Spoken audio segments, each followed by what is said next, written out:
And so might we just say congratulations to our pastor.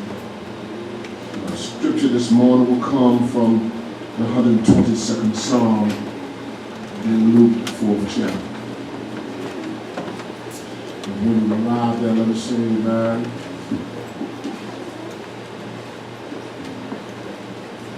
I'm just glad to be in the spirit this morning.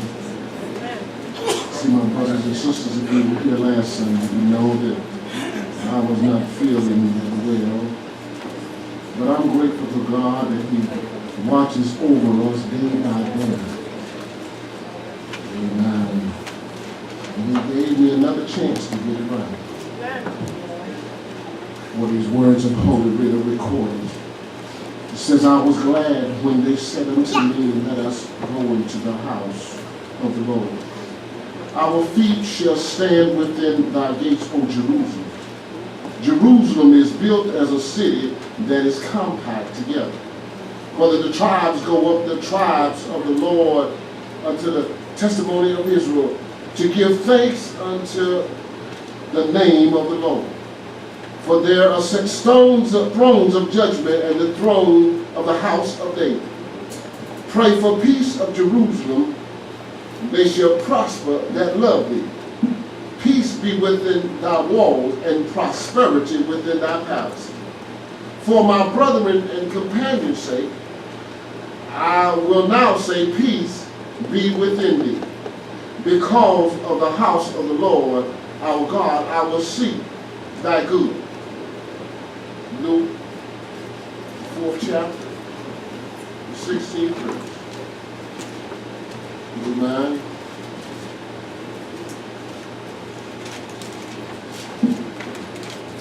Word. Amen. Amen. Luke, the 4th chapter, the 16th verse. And he came to Nazareth, where he had been brought up. And as the custom was, he went into the synagogues on the Sabbath day and stood for the reading. May God have a blessing upon the readers and hearers of his holy word. And after the sound, the singing of this angelic choir, mass choir of First Baptist, the next anointed voice that you will hear, who has his own being. He's born again. He has a healing. He has the master's attention. And when it comes to that PhD, he's going to preach God's holy word.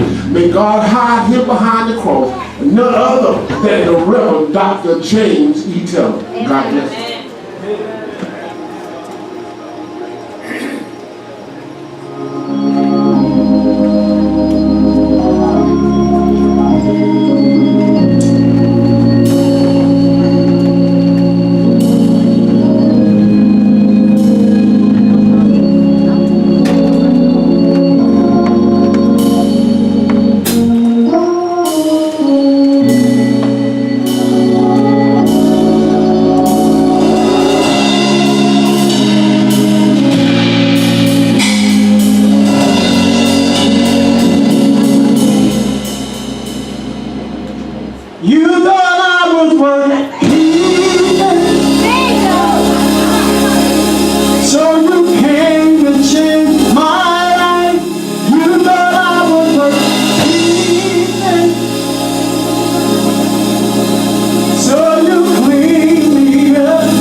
Sacrifice your life so I can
your life, that I might be free. Nobody else would do that. That's right. No one else could do that. That's right. But he did.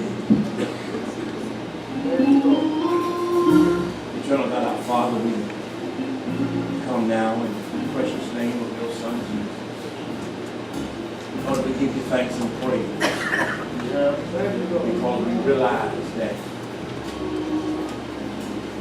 it is within you that we live and move and have our being. Yes, Lord. Yes. We realize, oh God, that through your Son Jesus, who gave his life, that we might be free, that we might be saved. Thank you, Lord. Thank you right now. For what you did over 2,000 years ago is still effective right now. For lives are still being changed, souls are still being saved. Pray now, God, that as we stand this morning behind this desk, pray now, God, that you would hide me behind the cross. Take me out of self, oh God. For it's not about me, it's about you. It's about the goodness of the Lord. Bless now, God. For we ask it in Jesus' name.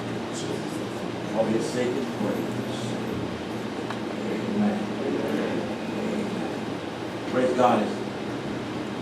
Glad to see Brother Kwame this morning. Amen. Amen. Amen. Praise God. Praise God. Praise God. Praise God. I want to talk for a few minutes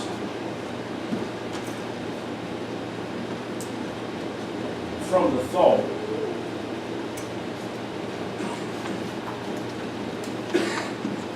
having habits like Jesus. All right now.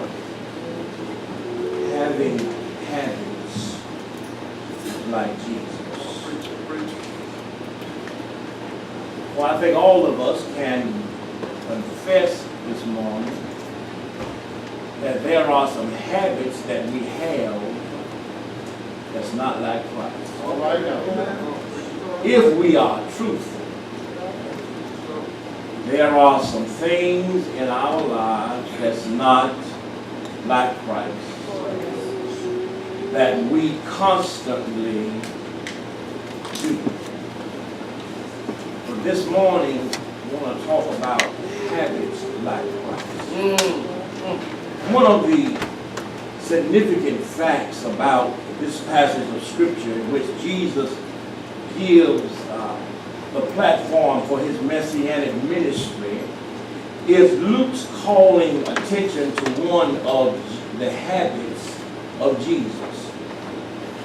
Luke declares that when Jesus came to Nazareth, where he had been brought up, he went to the synagogue or went to the church as his custom was. Whenever he went to Nazareth, he knew that church was where he needed to go. All right. Because if all of us would think back over our lives, all of us was raised in church. Come on, Pastor. Come on. Sunday was a time when family went to church. In my house, growing up, I don't care how old you were, how grown you thought you were, Mama said, let's go to church. Daddy didn't have to say nothing, because when Mama spoke, Daddy even knew that. You ain't gonna lay here in my house when God has been good to you all week long. All right now. And the only thing you think you're gonna do on Sunday morning is sleep. You got to get up from here, because for me and my house, we're going to serve the Lord. Yeah, therefore, we should not be surprised that Jesus had the regular habit of being in attendance at the place where he grew up. The place of Bible study, the place of worship. This is one of the great habits of Jesus that should characterize the lives of those who identify themselves as his followers. If you say that you are a follower of Christ, then you ought to be doing the thing that Christ did. When we were born, our parents, many times they wanted us to maybe be like them, or even start out in a field like they did, but in the end, they didn't care what you did as long as you were successful at what you did. But one thing that they never gave up on was Sunday morning. You could do what you want to do Monday through Saturday, but Sunday morning. You could go hang out Saturday night, come in early Sunday morning, but you still go to church. Amen. You may stumble and blumble in the house. You're going to stumble and blumble your way out the house and go to church. Say so. And that was instilled in us until we came to the bright lights in the big city. When I came to New York, Come on, preacher. I didn't see the inside of a church for many years, Say so. even after being raised in the church. But as the scripture says, if you train up a child in the way that he should go, All right. you might leave for a while, but you're going to come back. Because we were taught that there was something about church that you couldn't get anywhere else. Sunday morning, the preacher would preach and the choir would sing, the deacons would pray, and we would just have a great, good old time fellowshipping in the Lord. It is disturbing to see what percentage of those in each church today who claim to be followers and worshipers of Jesus Christ, that they neglect regular attendance in the house of prayer and the house of worship. Hebrews tells us in Hebrews 10:25, he said, not to neglect to meet together, as is the habit of some, but encourage one another, and all the more you see the day drawing near. If we cannot see that the world is soon to leave this place, we are walking around with our eyes closed. The Lord is soon to come. So that's why it behooves us to come and be in the house of God and to encourage others to come to the house of God. We need to encourage, just like we encourage people to do other things, we ought to encourage people to come to church. Right. We encourage young people and tell them you can be all you can be. But you can't be all you can be without Christ. Because if you don't have Christ, you don't have nothing. Huh? In other words, you don't have anything that's sustainable. Yeah, you might have a great degree, you might have a good education, but education won't get you. Education won't help you when you're going through those rough times and when your back is against the wall. You need to be able to come to the church house where you can fellowship with other Christians to encourage you that this is not the end. Just hold on just a little while longer. During the days of Jesus, he did some things which his critics considered to be a violation of the Sabbath day. When I was growing up, baby, you couldn't iron no clothes on Sunday morning. You weren't going to cook no dinner on Sunday morning or Sunday. You cook that dinner Saturday and you warm it up on Sunday. Huh? You got a brand new car? You better wash all the color off it Monday through Saturday. Because you ain't gonna draw not one pail of water to wash no car on Sunday. Huh? You better clean your house. If you didn't clean it Monday through Saturday, it's gonna stay dirty on Sunday because you're going to church. And you couldn't come home and do any of that stuff after church. In the olden days, when Sunday was the Sabbath, they took Sunday as their Sabbath. Today, we live in a society that does not care about the Sabbath, except the only people that keep their Sabbath and keep it holy is the Jews. Jews ain't gonna work sundown, Friday, right? Sundown. You can work, but they ain't gonna work. But we work anytime. We work anytime, all the time, anywhere. That's right. We don't care. To us, Sabbath is just another day. But Jesus said the Sabbath was made for man, not man for the Sabbath. If the Lord couldn't bless on Sunday, when could he bless? And that's why he was criticized, because they felt that on Sunday or on their Sabbath, nothing should be done. But Jesus came that we might have life. It didn't matter whether it was Sunday or Monday. If you need help, you need it right then. Yeah. Because even in those days, they placed restrictions on what you could do. But Jesus, I'm glad Jesus had an I don't care attitude. Huh? When you needed him right then.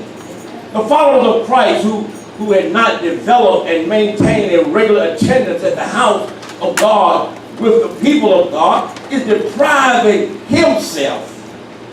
Oh, y'all need to listen to this. Listen to this really. When you don't attend regularly at the house of God with the people of God, you're depriving yourself and robbing others of the blessings that could be his and theirs through his good spiritual discipline.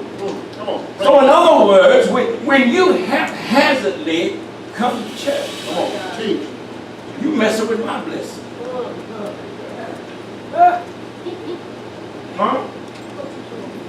When you want to be a part of the body of Christ at FBC, and you over yonder at some other church, or at home, or doing whatever, you are hindering my blessing, because this is a house of worship in the body of Christ, and we are all a part of each other. That's right now, all right.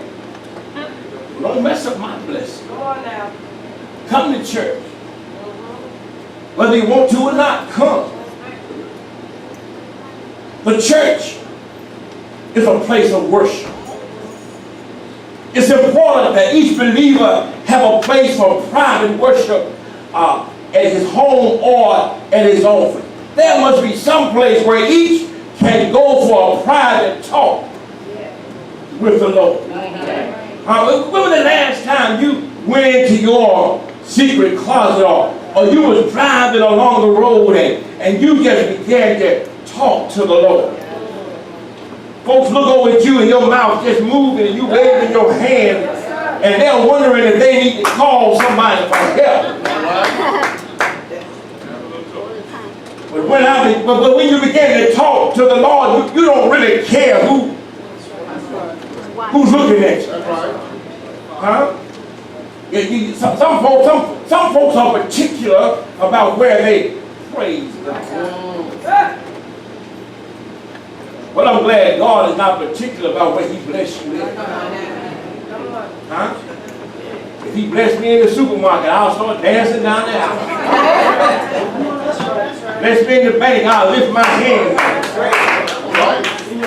I ain't gonna say too much in the bank, or they might think I'm trying to rob you.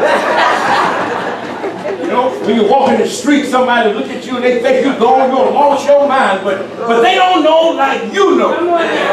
Huh? And the Lord didn't say, but the Lord didn't say when and where He was going to bless you.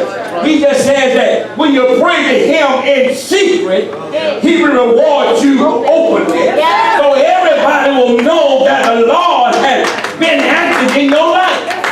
I don't care where the Lord bless me in. Huh? In the shower? Huh? In the car?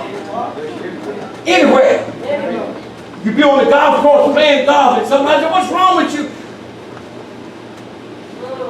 You started slinging your golf club. They think you're trying to hurt somebody. I ain't trying to hurt nobody. I'm just trying to give God some praise.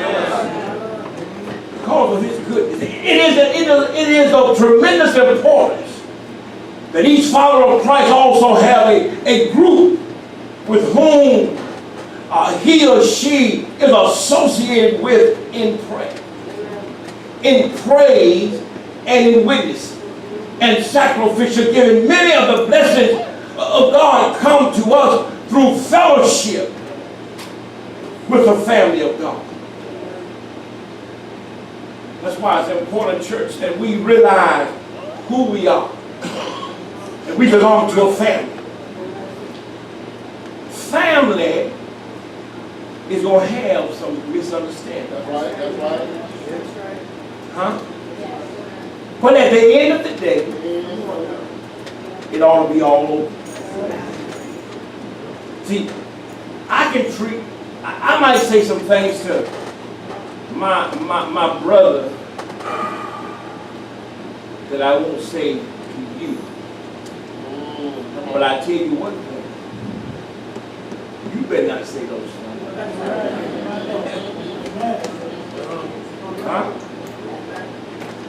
And I got to tell folks that come in the church, when preachers come to preach,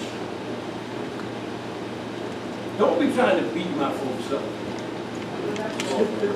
Come on.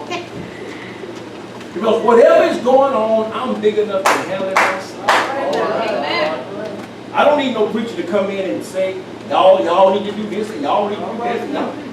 They already know what they're supposed to do. And that's why we as a family of God, we got to stick together. Stick together. No matter what's going on, stick together. The family that prays together stays together. Yeah, to neglect to develop the habit of regular public worship is to rob ourselves of a blessing. Sometimes you got to come to the house of God to get your blessing. Not all the time, but sometimes your blessing is tied to somebody else.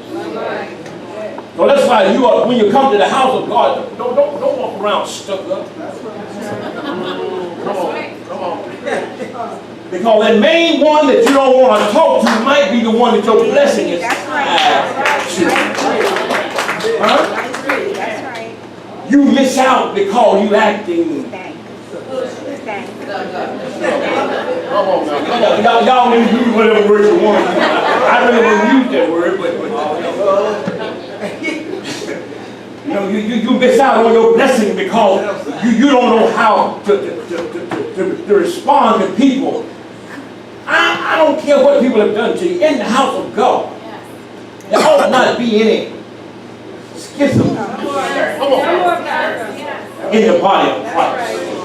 Huh? That's right. When you come to the house of God, everybody ought to be on the same page, doing the same thing, thinking about the same thing, because we come to worship. We come to give God praise. We didn't come for any other reason. I didn't come to talk about what we did last night. No, what we did last night is last night. And last night is gone. Today is a new day. And I'm looking for something new. The old stuff. I heard the Lord say He can't put new wine in old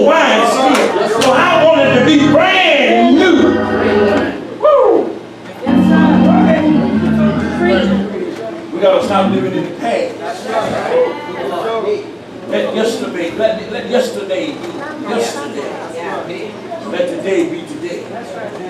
Don't worry about what's done happen. Worry about who holds